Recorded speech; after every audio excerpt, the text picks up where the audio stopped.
আসসালামু আলাইকুম। এটিএন বাংলা সংবাদে সবাইকে স্বাগত জানাচ্ছি। ফাতিহা শাফি। শুরুতেই বিআরবি কেবলস সংবাদ শিরোনাম।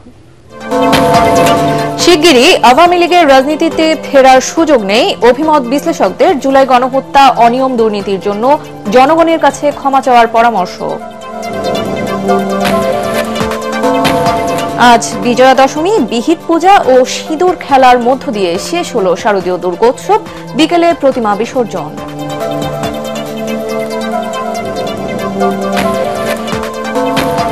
খাগড়াছড়ি ও গুইমারায় সহিংসতায় পুলিশের ৩ মামলা, অজ্ঞাত আসামি প্রায় ১,০০০ ধর্ষণের অভিযোগে আটক সয়নশীল, রিমান্ড শেষে কারাগারে।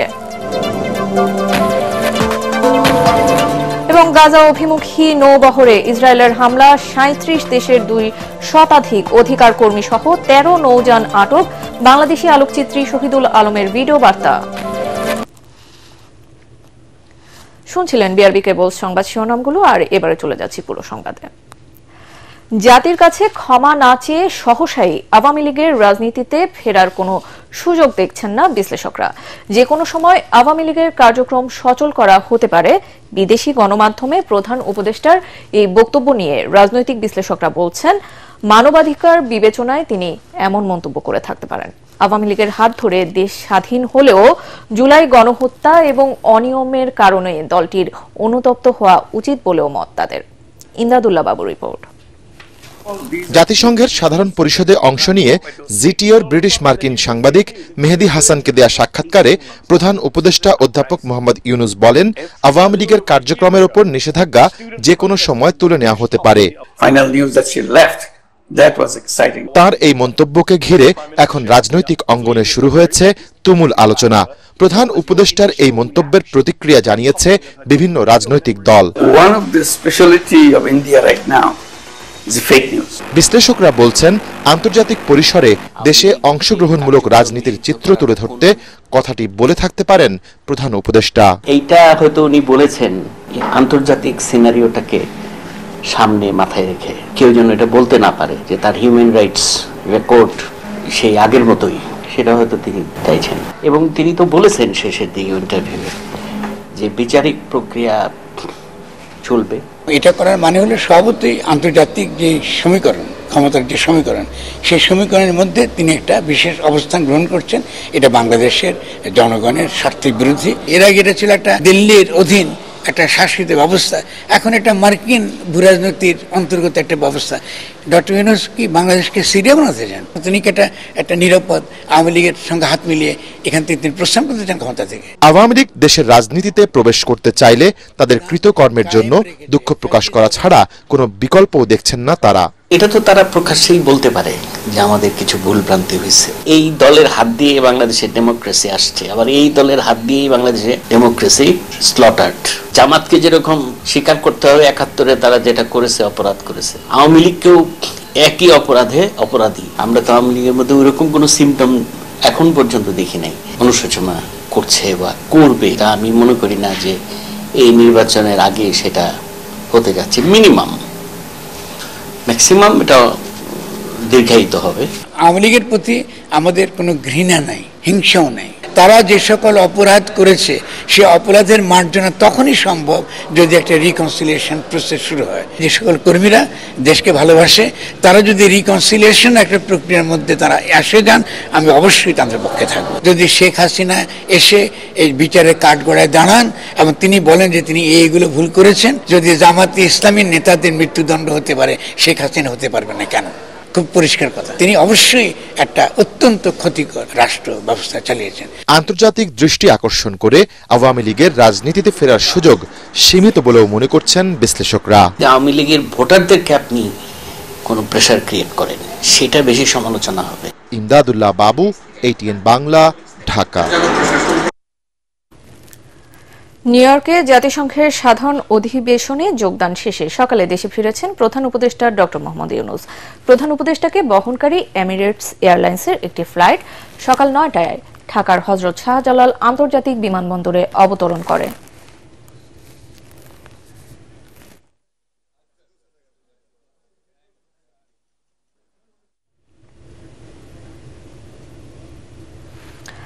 আজ বিজয়া দশমীর মধ্য দিয়ে শেষ হলো সনাতন ধর্মাবলম্বীদের সবচেয়ে বড় উৎসব শারদীয় দুর্গাপূজা। সকাল থেকেই রাজধানীর মণ্ডপগুলোতে দেবীকে শেষবার দেখতে ভিড় করেন ভক্তরা। দশমী বিহিত পূজা অঞ্জলি শেষে দেয়া হয় ঘট বিসর্জন। এরপর হাসি আনন্দ আর সিঁদুর খেলায় মাতেন ভক্তরা। রিপোর্ট করছেন ঐশী গোস্বামী প্রমা। মণ্ডপে মণ্ডপে বিদায়ের সুর, বিষণ্ণতার সুর আকাশে বাতাসে, কৈলাসে পাড়ি দেবেন উমা। তাই তো ঢাক ঢোল শঙ্খধ্বনিতে বিজয়া দশমীতে শেষবারের মতো দেবীর আরাধনা করেন সনাতন ধর্মাবলম্বীরা।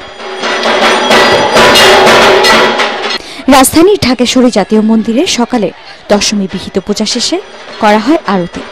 এরপর ফুল বেলপাতায় দেবীকে অঞ্জলি দেন ভক্তরা। বলা হয় এদিনেই অশুভ শক্তিকে পরাজিত করে বিজয় পেয়েছিলেন দেবী দুর্গা। এবারের পুজোটা অন্যান্য বারের তুলনায় অনেক বেশি সাড়ম্বরে হয়েছে, উৎসাহের সহিত হয়েছে, উদ্দীপনার সহিত হয়েছে। অঞ্জলি শেষে দেয়া হয় তর্পণ ও ঘট বিসর্জন। এরপর দেবীকে বরণের পর সিঁদুর খেলায় মাতেন ভক্তরা। আমরা সবাই পূজা বেশ ভালো কাটিয়েছে এবং আজকে মায়ের বিদায় বেলায় মানে আমাদের সবারই অনেক মন খারাপ, আর মাকে বিদায় দিতেই হবে। তো একটা বছর আমরা মায়ের জন্য অধীর আগ্রহে অপেক্ষা করব এবং ভালোভাবে দেখেছি। আইন শৃঙ্খলাও খুব ভালো ছিল, আমাদের কোথাও কোনো সমস্যা হয় না। ফ্যামিলির সবার সাথে ঘুরেছি, খুব ভালো লেগেছে। 4 দিন খুব ভালো কেটেছে, সুন্দর করে সাজুগুজু করে সবাই বের হয়েছি, প্রতিমা দেখেছি, খুব ভালো লেগেছে। আজকে এই সিঁদুর খেলবো আর কিছু ছবি টবি তুলবো, সবার সাথে আনন্দ করব। 28 সেপ্টেম্বর মহাষষ্ঠীর মধ্য দিয়ে শুরু শারদীয় দুর্গোৎসব আজ বিজয়া দশমীর মধ্য দিয়ে শেষ হলো। আসছে বছর আবার ভক্তদের মাঝে ফিরবেন মা, সেই প্রত্যাশাই ছিল সবার কণ্ঠে। ষষ্ঠীতে আগমনের পর আজ বিজয়া দশমীতে বিদায় নিয়েছেন উমা। চোখের কোণে জল জমেছে, আবারও একটি বছরের অপেক্ষা। দেবীকে ঘিরে আবারও আনন্দে মেতে উঠবেন সবাই, সেই আশাতেই পান সুপারি আলতা সিঁদুরে বরণের পর উমাকে বিদায় জানালেন ভক্তরা। ঐশী গোস্বামী প্রমা, এটিএন বাংলা, ঢাকা। দেশে অশান্তি সৃষ্টির একমাত্র অপশক্তি আওয়ামী লীগ ও ভারত বলে অভিযোগ করেছেন বিএনপির চেয়ারপারসনের উপদেষ্টা জয়নুল আবেদিন ফারুক। তিনি বলেন, সব ষড়যন্ত্র উপেক্ষা করে নির্বাচন করতে না পারলে প্রধান উপদেষ্টা প্রশ্নবিদ্ধ হবেন। জাতীয় প্রেসক্লাবে এক আলোচনা সভায় তিনি এসব কথা বলেন। যারা পাহাড়ে অশান্তি ও অনৈক্য সৃষ্টির প্রয়াস চালাচ্ছে, নির্বাচন বানচাল করাই তাদের মূল উদ্দেশ্য বলে দাবি করেন তিনি। কয়েকটি দল নির্বাচনকে বাধাগ্রস্ত করে আওয়ামী লীগকে ফিরে আসার সুযোগ করে দিচ্ছে অভিযোগ করে ঐক্য বিনষ্টকারীদের বিরুদ্ধে রুখে দাঁড়ানোর আহ্বান জানান ফারুক। প্রধান উপদেষ্টা মহোদয় আপনার দিকে তাকিয়ে আছে, কোথাও কোনো দিকে নজর না দিয়ে চোখ কান যেভাবে এখনো ঠিক রেখেছেন, ঠিক সেভাবেই আপনি এগিয়ে যান। আপনার সামনে কঠিন অগ্নি পরীক্ষায় নির্বাচন। আমাদের একটা ভোটের ব্যবস্থা আপনি করছেন, সেই মুহূর্তে দেশে অশান্তি সৃষ্টির প্রয়াসের পেছনে একমাত্র শক্তি আওয়ামী লীগ আর ভারত। যে ভারত প্রতিনিয়ত আমার বর্ডারে গুলি করে মানুষ মারে আর পোষণ করে। ফিলিস্তিনের গাজাবাসীর জন্য ত্রাণ নিয়ে যাওয়া গ্লোবাল সুমুদ ফ্লোটিলা নৌবহরে থাকা 13টি নৌযান সাগরে আটকে দিয়েছে ইসরায়েলি বাহিনী। আটক করা হয়েছে বহরে থাকা 37 দেশের 2 শতাধিক অধিকার কর্মীকে। গ্লোবাল সুমুদ ফ্লোটিলার মুখপাত্র সাইফ আবু কেশেক ইনস্টাগ্রামে দেয়া এক পোস্টে এ তথ্য জানান। এদিকে গ্লোবাল সুমুদ ফ্লোটিলা থেকে ভিডিও বার্তা পাঠিয়েছেন দ্রিকের ব্যবস্থাপনা পরিচালক ও আলোকচিত্রী শহীদুল আলম। সর্বশেষ পরিস্থিতি জানিয়ে শহীদুল আলম সবাইকে ইসরায়েলি হামলার বিরুদ্ধে সহমর্মিতা ও সংহতি জানানোর আহ্বান জানান। আশিকুর রহমানের রিপোর্টে বিস্তারিত। Wake up, it's a long night, darling. Wake up, it's the brightest sky. যুদ্ধবিধ্বস্ত গাজায় অনাহারে থাকা ফিলিস্তিনিদের জন্য ত্রাণ পৌঁছে দেওয়ার উদ্দেশ্যে গ্লোবাল সুমুদ ফ্লোটিলার প্রথম বহর 31 আগস্ট স্পেনের বার্সেলোনা থেকে যাত্রা শুরু করে। এরপর 13 থেকে 15 সেপ্টেম্বর তিউনিসিয়া ও ইতালির সিসিলি দ্বীপ থেকে আরও নৌযান এই বহরে যুক্ত হয়। 40টির বেশি বেসামরিক নৌযান নিয়ে রওনা হওয়া নৌবহরে প্রায় 44টি দেশের 500 মানুষ রয়েছেন, যার মধ্যে যুক্তরাষ্ট্র, স্পেন, আয়ারল্যান্ড, ফ্রান্স, বেলজিয়াম সহ ইউরোপীয় পার্লামেন্টের নির্বাচিত প্রতিনিধি, আইনজীবী, অধিকার কর্মী, চিকিৎসক ও সাংবাদিক রয়েছেন।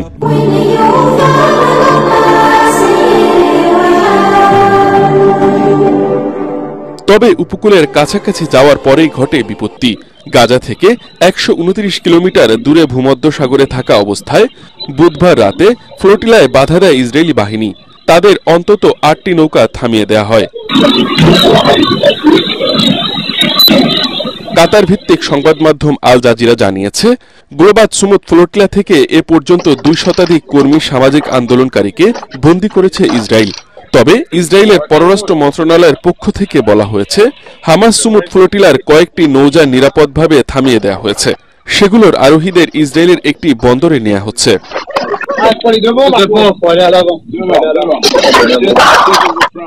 এদিকে জাহাজ আটক থেকে ভিডিও বার্তা পাঠিয়েছেন দ্রিকের ব্যবস্থাপনা পরিচালক ও আলোকচিত্রী শহীদুল ইসলাম। তিনি জানান, ইসরায়েল অন্যদের উপর আক্রমণ চালিয়ে ভয় দেখানোর চেষ্টা করছে। এ সময় সবাইকে ইসরায়েলি হামলার বিরুদ্ধে সহমর্মিতা ও সংহতি জানানোর আহ্বান জানান। এই মাত্র সংবাদ আসলো যে আলমার উপর আক্রমণ হয়েছে। খানিকক্ষণ পরে ওখান থেকে সিগন্যালে থেমে গেল। এখন আমরা সবাই এখানে জড়ো হয়েছি, সবাই উদ্বিগ্ন। এখানে বসে বিভিন্ন জায়গা থেকে আমরা রিপোর্ট দিতে চেষ্টা করছি। আলমা একদম শুরুর দিকে ছিল, আমরা শেষের দিকে। কাজেই আলমার উপর যা হচ্ছে সেটা আমাদের উপরে হবে সেটাই অনুমান করা যায়। সেই কারণে আমাদের জন্য এটা বিশেষ তাৎপর্যপূর্ণ। তবে ইসরায়েলের তীক্ষ্ণ নজর এড়িয়ে এখনো ছুটে চলছে 30টি জাহাজ।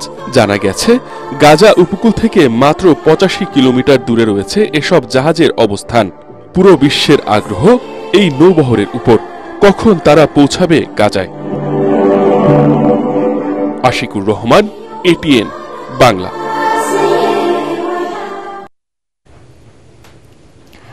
বঙ্গোপসাগরের সৃষ্ট নিম্নচাপটি আজ সকালে গভীর নিম্নচাপে পরিণত হয়েছে। এতে সাগর উত্তাল থাকায় পরবর্তী নির্দেশ না দেওয়া পর্যন্ত মাছ ধরার নৌকা ও ট্রলারগুলোকে নিরাপদ আশ্রয়ে থাকতে বলা হয়েছে। তবে এটি ঘূর্ণিঝড়ের রূপ নেওয়ার সম্ভাবনা খুবই কম বলে জানিয়েছেন আবহাওয়া অফিস।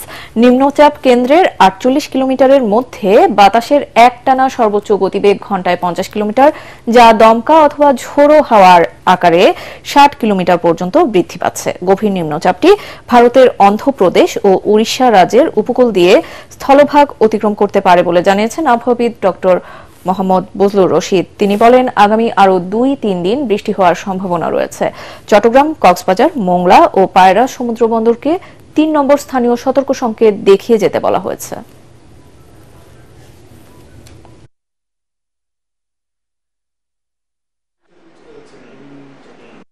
গতকাল একটা নিম্নচাপ ছিল, এটা আপনার আজকে সকালে এটা গভীর নিম্নচাপ হয়েছে।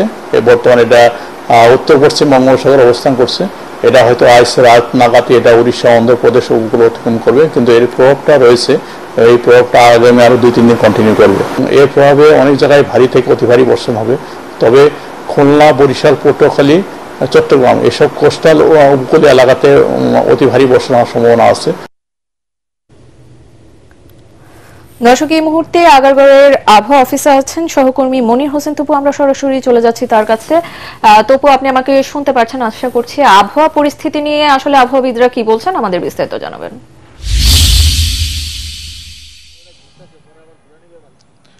ধন্যবাদ ফাতিয়া। আপনাকে জানিয়ে রাখি যে আবহাওয়া অফিস থেকে আমাদের কিছুক্ষণ আগে আনুষ্ঠানিকভাবে তারা সংবাদ সম্মেলন করেছেন, আমাদের সাথে কথা বলেছেন।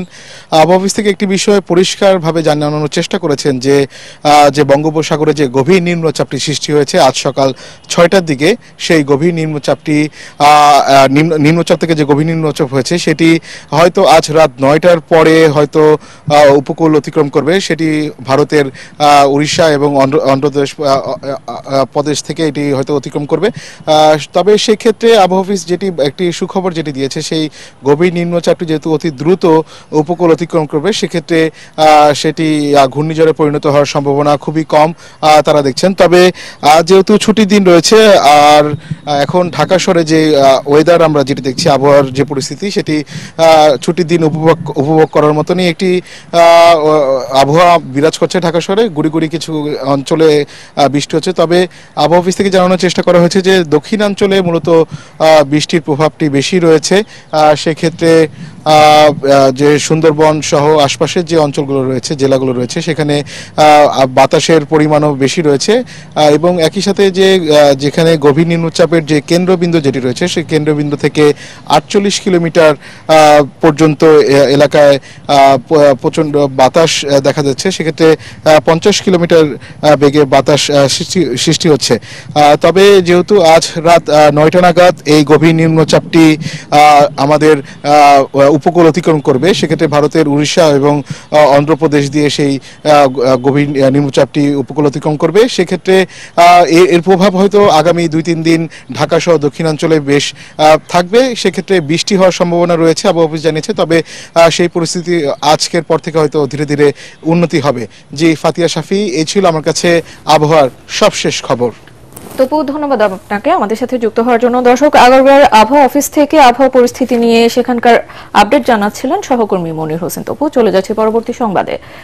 নির্মাণের দীর্ঘ 7 বছর পেরিয়ে গেলেও চালু হয়নি সিরাজগঞ্জ বায়ু বিদ্যুৎ কেন্দ্র।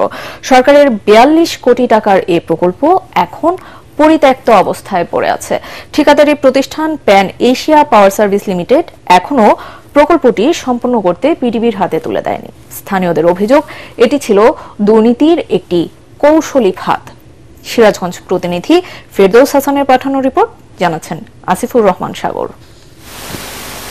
2018 সালে প্রধানমন্ত্রীর কার্যালয়ের অনুমোদনে সিরাজগঞ্জে শুরু হয় ক্ষুদ্র বায়ু বিদ্যুৎ প্রকল্প।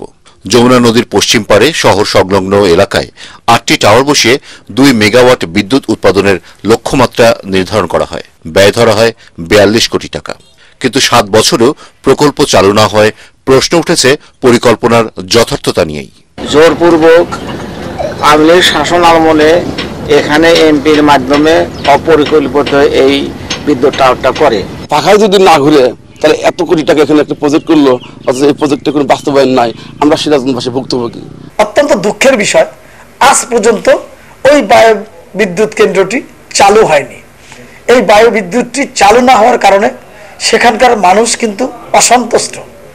এটি যদি চালু হতো, এই টাকা যদি সঠিক খাতে ব্যয় হতো, তাহলে এখানে আমরা বিদ্যুৎ পেতাম। দীর্ঘদিন রক্ষণাবেক্ষণ না করায় টাওয়ারগুলো ঝুঁকিপূর্ণ হয়ে পড়েছে। মরিচা ধরে নষ্ট হয়ে যাচ্ছে যন্ত্রাংশ।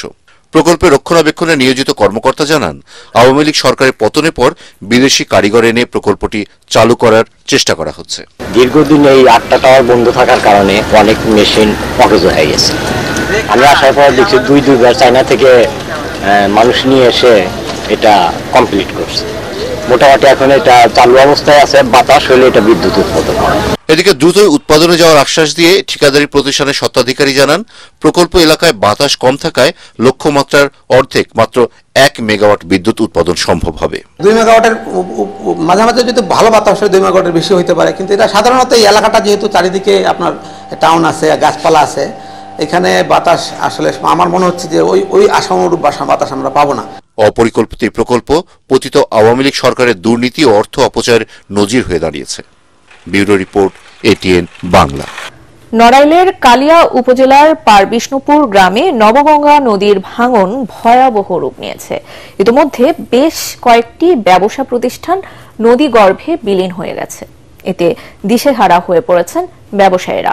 ভাঙন রোধে স্থানীয় বাঁধ নির্মাণের দাবি এলাকাবাসীর। নড়াইল থেকে জহির ঠাকুরের পাঠানো তথ্য ও চিত্র নিয়ে রিপোর্টে আরো জানাচ্ছেন আশিকুর রহমান। নবগঙ্গা নদীর তীরে অবস্থিত পারবিষ্ণুপুর বাজার এলাকায় নদী ভাঙন তীব্র রূপ ধারণ করেছে। এক রাতেই বাজারের অন্তত 10টি দোকানঘর নদীগর্ভে তলিয়ে গেছে। এছাড়া যে কোনো সময় আশপাশের আরো দোকানঘর তলিয়ে যাওয়ার আশঙ্কা করছেন এলাকাবাসী। এদিকে হঠাৎ করে দোকান হারিয়ে দিশেহারা হয়ে পড়েছেন ব্যবসায়ীরা। একমাত্র সম্বল হারিয়ে সর্বশান্ত হয়ে পড়েছেন অনেকেই। আমাদের 3টে দোকান আপনার পানির ভিতর চলে গেছে। আমার এই জায়গায় দোকান ছিল, এই যে মুদিখানার দোকান, কসমেটিক দোকান, এরপরে নির্ভর করতো আমার সংসার। এখন তো এই নদী ভাঙনে আমার এই দোকান পাশা চলে গেছে।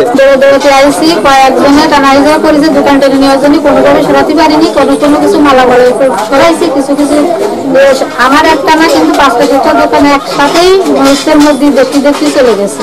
আর যা কিছু আছে হুমকির মুখে আছে, এগুলো ঠিক এখন যদি সমাধান না করা এগুলো বাঁচানো কোনো সম্ভব না। শুধু বাজার নয়, রাস্তাঘাট, মসজিদ, স্কুল সহ অনেক গুরুত্বপূর্ণ স্থাপনা ভাঙনের ঝুঁকিতে রয়েছে।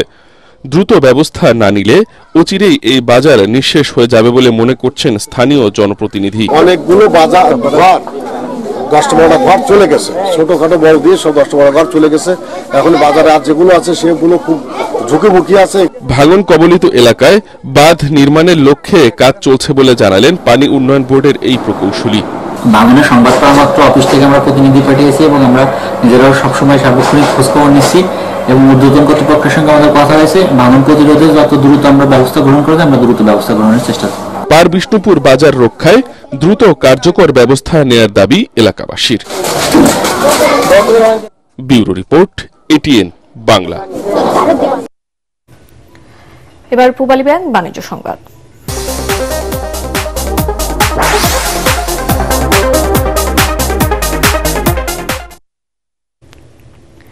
ড্রাগন চাষ করে ভাগ্য বদলে গেছে কুমিল্লার অনেক কৃষকের।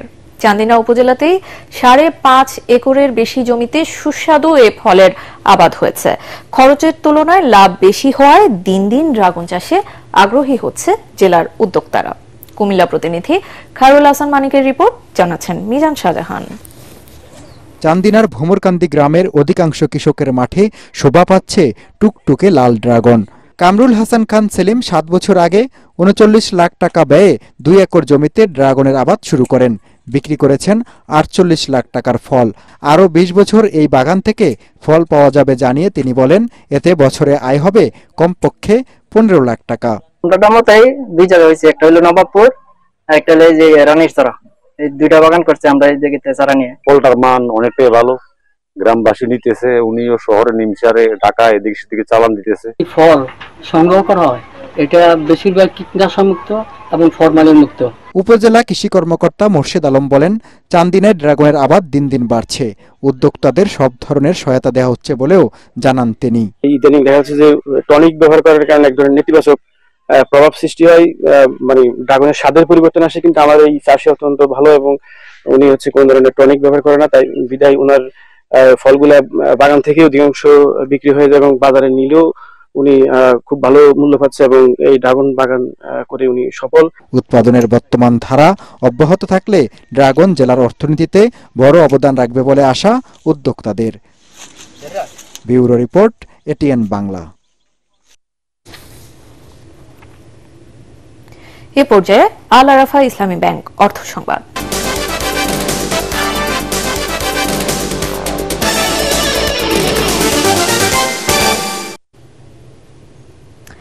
বৈরী আবহাওয়া উপেক্ষা করে পূজার ছুটিতে সাগরকন্যা কুয়াকাটা এখন হাজার হাজার পর্যটকের পদচারণায় মুখরিত। সূর্যোদয়ের বেলাভূমি গঙ্গামতি থেকে সূর্যাস্তের বালুকাবেলা লেম্বুচর পর্যন্ত 18 কিলোমিটার দীর্ঘ সমুদ্র সৈকতে ভ্রমণ পিপাসুদের উপচে পড়া ভিড়। রাখাইন মার্কেট, শুটকি মার্কেট, ফিশ ফ্রাই পল্লী, মিষ্টিপাড়া বৌদ্ধবিহার, সীমা বৌদ্ধবিহার সহ হোটেল মোটেলগুলোতে কোনো জায়গা খালি নেই। তবে খাবারের দোকানগুলোতে অতিরিক্ত দাম রাখার অভিযোগ পর্যটকদের। এদিকে পর্যটকদের নিরাপত্তায় তৎপর রয়েছে টুরিস্ট পুলিশ ও ফায়ার সার্ভিস। এখন সন্ধানী লাইফ ইন্স্যুরেন্স আন্তর্জাতিক সংবাদ।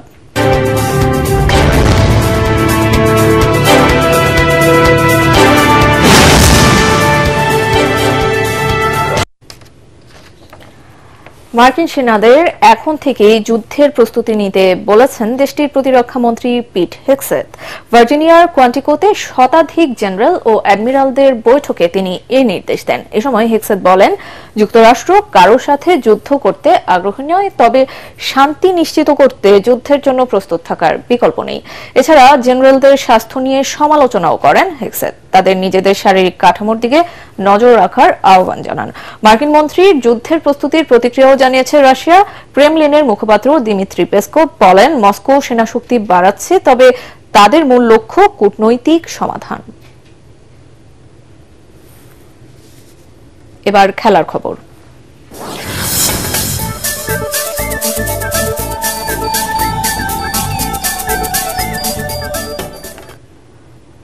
তিন ম্যাচ সিরিজের প্রথম টি-20তে রাতে আফগানিস্তানের মুখোমুখি হবে বাংলাদেশ। টাইগারদের সামনে লক্ষ্য এশিয়া কাপের ব্যর্থতা কাটিয়ে আত্মবিশ্বাস ফেরানো। অধিনায়ক জাকির আলী বলেন, তারা যেভাবেই হোক ম্যাচ জিততে চান। অন্যদিকে আফগান অধিনায়ক রশিদ খান জানান, টি-20 বিশ্বকাপের প্রস্তুতি সারতে চান তারা। শারজায় রাত 9টায় শুরু হবে ম্যাচটি। রিপোর্ট করছেন এসএম আশরাফ। চ্যাম্পিয়ন হতে গিয়ে এশিয়া কাপে বাংলাদেশকে বিদায় নিতে হয়েছে সুপার 4 থেকে। ব্যাটিংয়ের দুর্বলতাও ফুটে উঠে টাইগারদের। সব ব্যর্থতায় ঘোচানোর সুযোগ এবার সাইফ হৃদয়দের। একই সাথে ফেব্রুয়ারিতে আসন্ন বিশ্বকাপের আগে নিজেদের ঝালিয়ে নেওয়ার দারুণ সুযোগ বাংলাদেশের সামনে। জাকির আলী অনেক ক্ষমা চেয়েছেন এশিয়া কাপ ব্যর্থতায়। বলেছেন, তাদের এবার ব্যাটিং ইউনিট হিসেবে খেলতে হবে। চ্যালেঞ্জ বলতে পার্টিকুলার ডেতে ভালো খেলতে হবে। আগে কি হয়েছে, অবশ্যই আমরা ওই সিরিজটা ভালো খেলতে পারিনি অ্যাজ এ টিম। তো আমাদের মূল প্ল্যান থাকবে যে আমরা অ্যাজ এ ব্যাটিং ইউনিট ভালো পারফরমেন্স করতে হবে। দুই দলের মুখোমুখিতে সবশেষ লড়াইয়ে আফগানদের বিপক্ষে জিতেছে বাংলাদেশ। তবে টি-20তে 17 সাক্ষাতে মাত্র 6 জয় তাসকিনদের। সাইফ হাসান তো খুবই ভালো করছে, তো চাইবো যেন এই সিরিজও এরকম বড় রান করতে পারে, আর ওর সাথে সাথে অন্য ব্যাটাররাও যেন ভালো রান করতে পারে, তাহলে আমাদের জন্য সিরিজটা খুব ভালো।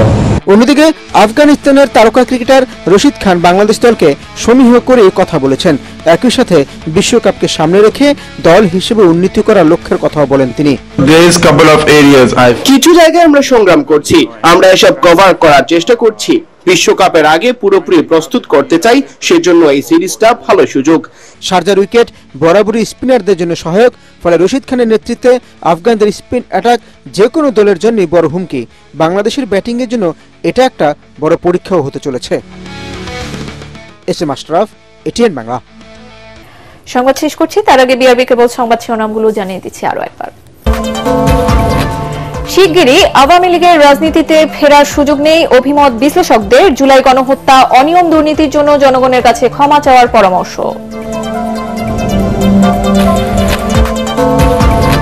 আজ বিজয়া দশমী, বিহিত পূজা ও সিঁদুর খেলার মধ্য দিয়ে শেষ হল শারদীয় দুর্গোৎসব।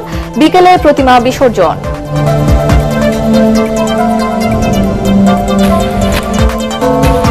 খাগড়াছড়ি ও গুইমারায় সহিংসতায় পুলিশের 3 মামলা, অজ্ঞাত আসামি প্রায় 1000, ধর্ষণের অভিযোগে আটক সয়নশীল, রিমান্ড শেষে কারাগারে।